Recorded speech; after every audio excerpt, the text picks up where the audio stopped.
This is episode 278 of the Super League Pod. Find out about the influence of Beard Comma and learn where the not-so-good people go as we recap the last week in Rugby League through the fans' eye view, with help from your listener match reviews. We lose our discipline over the disciplinary and fall out with some of the Man of Steel points. Plus, we talk about Instagram more than we ever use Instagram. Get strapped in. It's SLP time.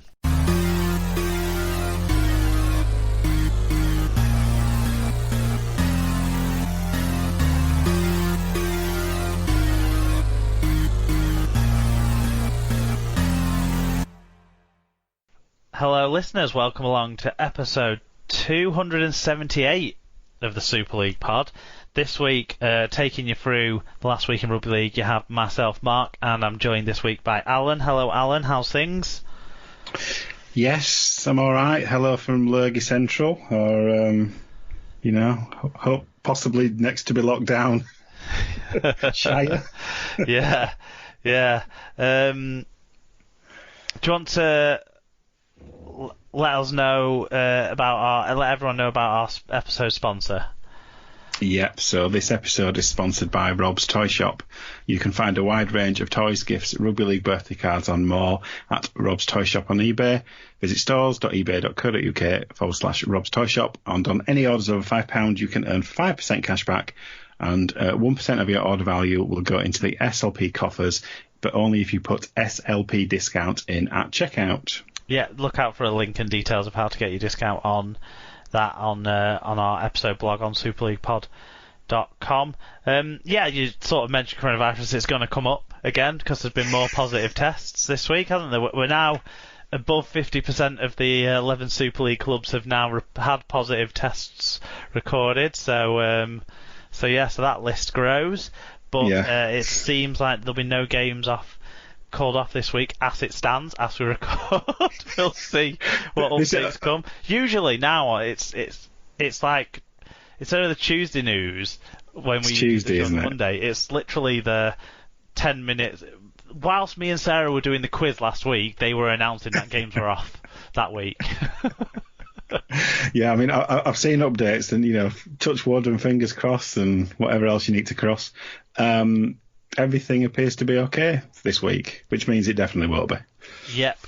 So we're going to go through the news and touch a bit more on where the positive tests have been in the last 7 days.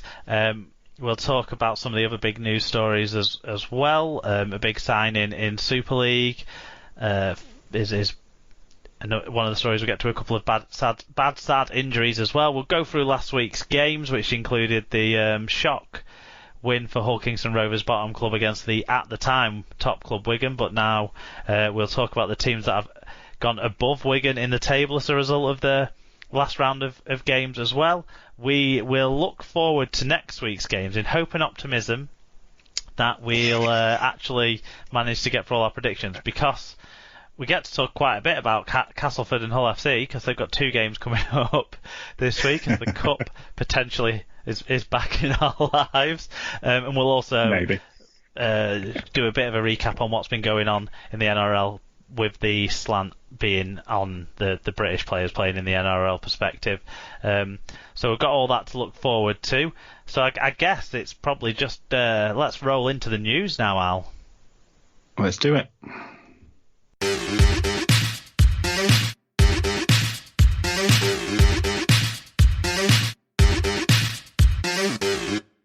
So we move on to news this week, and we start with the Challenge Cup. So all 4 Challenge Cup quarterfinals will be shown on the BBC. The Warrington St Helens match and Wigan's game against the winners of Cass and Hull FC both be played at Salford's AJ Bell Stadium on Saturday, September the 19th. On Friday the 18th, Catalan will take on Salford and Leeds will play Hull KR. Both of those matches are to be played at the Totally Wicked Stadium in St Helens. So the 6th round tie between Cass and Hull will be played on Sunday, September the 13th, which is also going to be on BBC One. So you'll get your fill of cup action. Yeah, that's a whole week of cup, isn't it, really? We've got a game on the Sunday. Pretty much. On BBC One, 2 games on Sky on the Friday night, and then 2 games on the Saturday back on BBC, which is it's good that there's going to hopefully be some momentum there. We really hope none of those games come under any sort of threat. We'll talk about that 6th round tie later on in the show. Yep.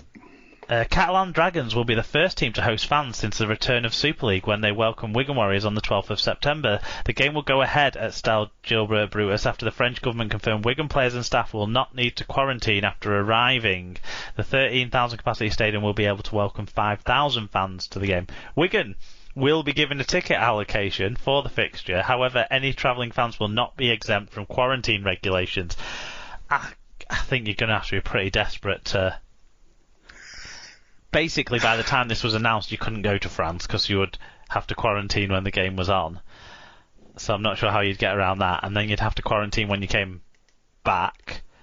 So it's pretty much a non-starter, isn't it? Yeah, it's not. But it's great news that there's going to be get a game played in front of fans, isn't it? Oh yeah, it's, as you say, it's a sign that things may be on the way back. And yeah, 5,000. That's quite a percentage of the stadium capacity, isn't it? When you think about it, you thought they might start with slightly smaller. It's more than a third, isn't it? Yeah, my maths isn't good enough to tell you the percentage. But I think, I don't know how closely the RFL and Super League will monitor this. They'll monitor it to a certain extent, but usually they're kind of going to be hands off in this kind of decision about people being in stadiums down to local authorities and stuff like that. But really, they should be doing everything they can, the Catalans and the RFL and Super League, to understand what actually is going on in France following people being at games, because that will help us inform what will happen here, and it also gives the RFL extra ammunition to make sure that ambition of getting games in front of crowds on the last round of September played on that midweek round, the day before the sort of rules and regulations around it change in this country at the start of October. This gives them a good chance to levy support there, if it goes well, doesn't it? Yeah, of course. Yeah, this is the thing, that the test events in this country are useful, but this is just as interesting and useful to understand how they're going to go about it in terms of groupings and that kind of thing. I'm not sure how it's going to work actually, because obviously they've only got. I'm trying to think of the ground. Obviously, it's only 3 sides anyway, isn't it? So it's how those 5,000 will fit, I guess.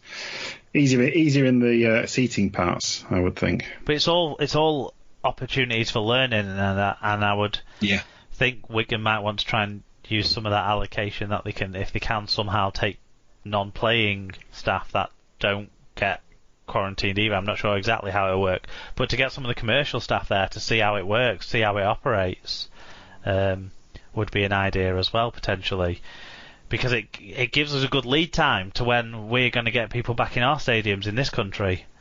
Yeah, definitely. Yep. So, in less positive news, so we've been struck with more positive tests as both Warrington and St Helens players have tested positive for the virus last week. One player from each has tested positive. The Wolves player was not one of the 6 already stood down by the RFL after coming into close contact with the Wakefield Trinity player who tested positive earlier in the week. Meanwhile, the St Helens player tested positive after displaying symptoms and getting an NHS test on Thursday, but he did not play against Hull KR last week. One Wigan player tested positive following their game against Hull KR. No other players have been required to self-isolate following initial track and trace analysis, with both sides to undergo further tests. Meanwhile, Wakefield Catalan squads were all negative in their further tests and can now return to training ahead of this week's games. Yeah, those further tests for Wigan and Hull KR have returned no more positive. That were carried out, weren't they? I think yesterday or today. Yes. No more positive results from those.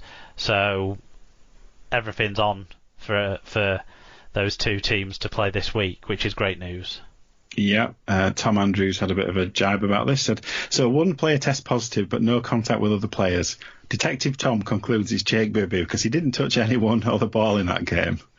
And then he says, in all seriousness, I hope they are symptom-free and further tests are negative. So, yeah, that's an interesting one, how a player in the match can test positive, but not actually any other players be required to sort of isolate. And I know we've had a bit of speculation about who it could be, but yeah, I mean Jake Bibby or Don Manfredi would be the favourites, I guess, or Bevan French. The outside backs are going to be the ones who are less likely to have those close contacts. Looking at the stats from the game, the person who, if you combine carries and tackles, had the least close interactions with anyone was, I think, Don Manfredi.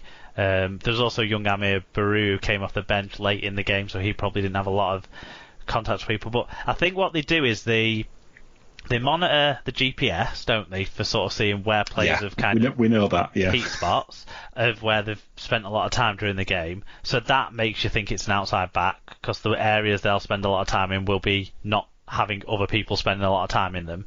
And then they look at footage of the contacts that those players were involved in to see if there was any instance where the player had face-to-face contact for, I think it's 3 seconds or something, to determine that. So it's going to be a player who didn't get involved in much wrestle in any tackles. So you'd think it's unlikely to be a middle. Yeah. And it's but it's very interesting to sort of see how these things come differently and stuff. Because we saw, didn't we, with the Wakefield ones, Walker was one of the people who had to isolate, and he was a fullback, wasn't he? So, but then Pitts was another who's a forward, who you can see why. So I'm guessing it's one of the two wingers, but that's just a guess. Ultimately, what matters, like Tom says, is that nothing medically serious is going to come from this, and they don't pass it on to anyone else either. Exactly. Yeah. Obviously, as a group, they are being tested very intensively. So, hopefully they won't be passing it around their nearest and dearest. Do you think they got the balance right with testing? Because there were a lot of talk, weren't there, when there was the first bunch of positive tests, that players were not tested enough. They should be tested like the day before the game and stuff like that. But what seems to be happening is that they're tested once a week, a few days out from the game, and then if there are positive tests within a group or a team that's played a team, more tests are done within that same week. So then those people get tested. Seems like every 2 to 3 days, based on what happened with other teams recently.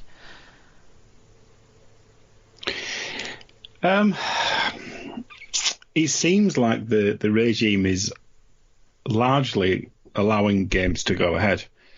That's the only reason the testing is going on, is to allow us to play. And at the moment, it's allowing us to play. So you would say it's fit for purpose on that basis.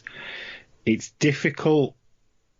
It will become, unfortunately, I think, more difficult as postponed games kind of come up, as we play more games in a week, as squads get thinner, and we're already seeing some squads getting very thin. It's going to become more difficult, I think. But that's not necessarily a fault of the regime. It's just the natural ebb and flow of positive tests or false positive tests potentially, or those kind of things that are potential issues with the system as a relatively immature system. Yeah, that's one of the things that I'd question, is that players who test positive are not getting retested, so they're not finding out if they're false positives, which we know happen. It definitely happens. Yeah. I don't know. It's getting the balance right. I think the behaviours is more important than the testing, almost, which I guess moves us on to the next story, which is Castleford Tigers forward Jesse Seni-Lafayette has been stood down from selection and will not train because of COVID track and trace protocols. The 30-year-old Samoan did not feature against Salford on Thursday, and the Tigers are conducting an internal investigation into the matter. Our understanding is that he's come into contact with someone who had already been tested as positive. Right. So I don't think it's like his family or something, like when there was a Wakefield player last week who they said because of his family members